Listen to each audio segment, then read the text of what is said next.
আসসালামু আলাইকুম সুপ্রিয় দর্শক, আজকে কথা বলবো আমি। আপনারা অলরেডি জানতে পেরেছেন যে গরিবের flagship killer Samsung Galaxy A56 ফোনটিকে নিয়ে। এই ফোনটার স্পেসিফিকেশন গুগলে, অনলাইনে, ইউটিউবে অনেক দেখেছেন, অনেক ভালো দিক রয়েছে, সেটা আপনারা জানেন।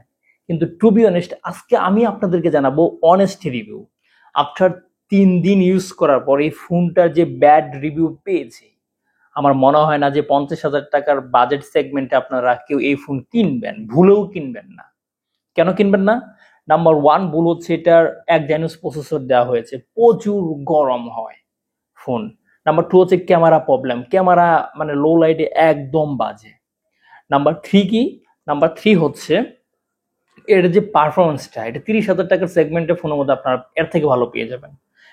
চায়না ফোন, বিশেষ করে রিয়েলমি, ইনফিনিক্স, এই ফোনগুলোতে আরো বেশি সুবিধা পেয়ে যাবেন।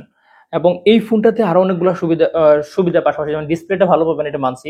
চার্জারটা যে দিয়েছে, মানে স্যামসাং এর মাথা কই থাকে, মানে এখনকার যুগে এসে স্যামসাং চার্জার দেয় 15 ওয়াট, 20 ওয়াট।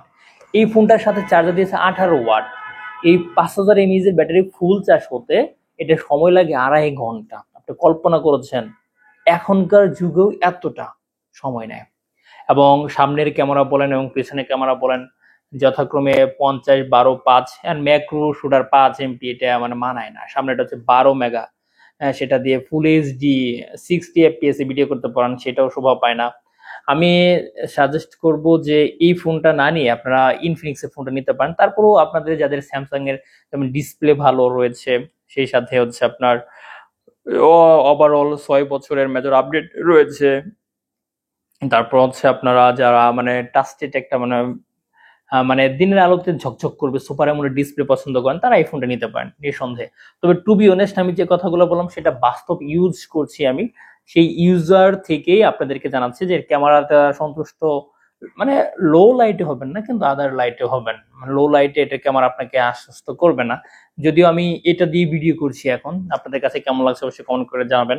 সেই সাথে হচ্ছে এটা একটা অফিসিয়াল ফোন, অ্যান্ড হচ্ছে আরো কিছু স্পট রয়েছে, সেটা হচ্ছে যে এটা গ্লাস বডি ব্যাক পার্ট, হাতের ছাপ, মানে পিছনে হাতের ছাপটা একদম স্পষ্ট বোঝা যায়, প্রচুর উপরে। আর হচ্ছে দেখা যায় যে আদার সাইডে অ্যালুমিনিয়াম ফ্রেমটা রয়েছে, এটা ঠিক আছে, প্রিমিয়াম একটা ফিল দিবে, সে থেকে আপনারা ক্রয় করলে করতে পারেন। তবে টু বি অনেস্ট, আমার মতে আমি নো নো নট সাজেস্ট। কারণ বাস্তবতার ভিত্তিতে আমি কথা বলবো, সত্য কথা তুলে আনবো। সো আমার এই ভিডিওটি যদি ভালো লেগে থাকে অবশ্যই লাইক এবং শেয়ার করে আমার পাশে থাকবেন। ধন্যবাদ সবাইকে সত্যতা জানার জন্য। আসসালামু আলাইকুম।